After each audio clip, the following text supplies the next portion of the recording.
I cannot tell the story of my son's birth without telling you the story of my father's death.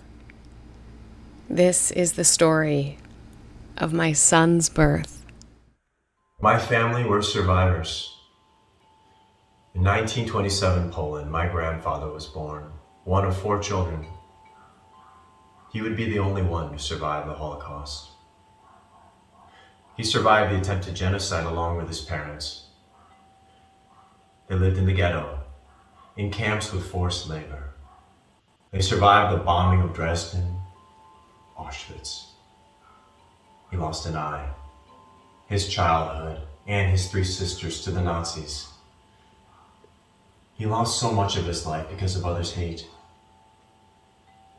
His beloved mother, Anna, survived the war and moved to America, where she died. Medical records won't say it, but she died of a broken heart.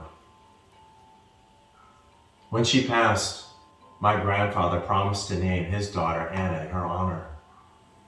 My family, we hold traditions.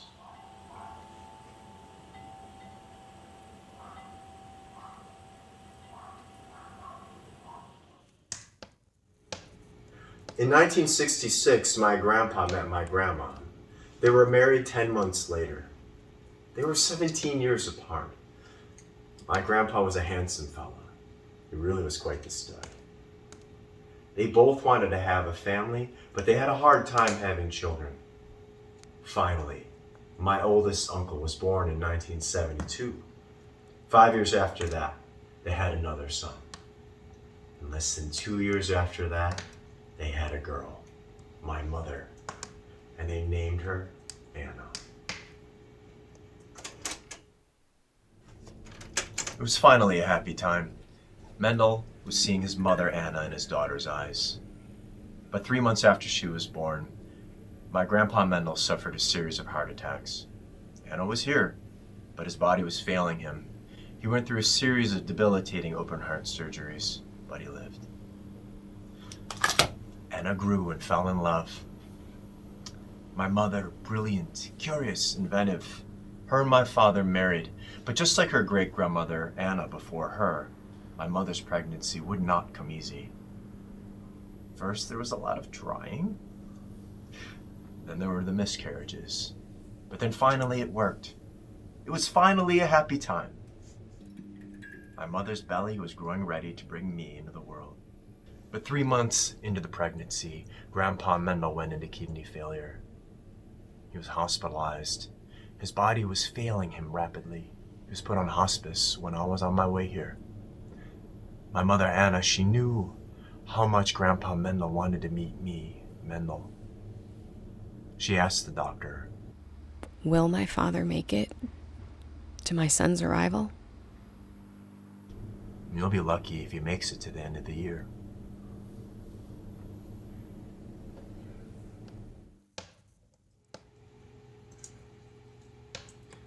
Grandpa was on hospice. Grandma kept him alive, keeping him as strong as possible. She fed a little bit of ice cream to him every day. He was basically skin and bones. But he knew I was coming. He wanted to meet me, his baby's baby. Meanwhile, my mother struggled with high blood pressure, sickness due to instrumentation in her lower spine.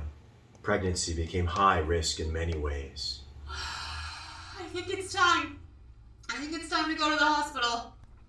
Okay, strap her in. Call the doctor. Patient's blood pressure is up. Platelets are down. Inducing. My family, we are survivors. We will survive this. My mother's on a magnesium sulfate drip. To prevent you from having seizures. Magnesium sulfate makes you feel like you're burning up from the inside. Then there's 12 to 24 hours until they can start the Pitocin to induce contractions. Meanwhile, hot burning lava is trying to escape out of her veins, and she can't eat or drink anything. Then there's 36 hours of contractions, followed by pushing, hard pushing. This boy is not coming out. She has no energy left. She has no nothing left. My grandpa, he stopped eating or drinking anything for days. But then he hears we are in labor. "Okay, give me some ice cream." Back at the hospital, they move us into emergency C-section. They get me out of her.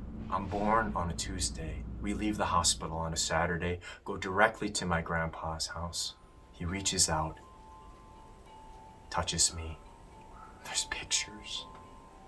He holds me in bed, his hand on my head. And then we leave. We go home, go to bed, and the next morning, my mom gets a text. She cries. It says, R.I.P. Mendel. After we left the house, he just looked up and said enough. He'd had enough.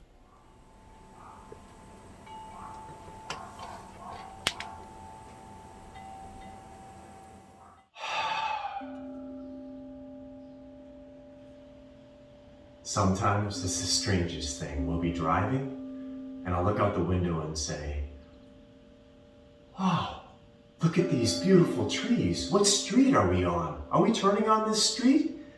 These trees make me so happy. And my mom will tell me a time when Grandpa's sitting on the patio and say, these trees are so nice. I could sit out here all day and look at these trees. Could travel all around the world, everywhere, I don't care. As long as I'm sitting here, I have my trees, I'm happy. And Grandpa and I have the same favorite food, orange chicken. And we have the same way of shuffling cards.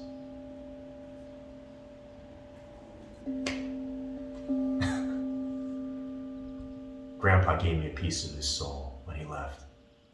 I was arriving, he was leaving, and we touched. My family, we are survivors. Saba, the time we spent together was brief. But still, I'm grateful for it. Oidati kalinu sha razmalinu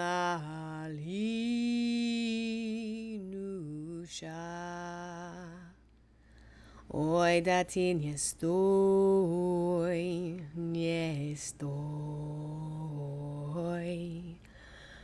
Razma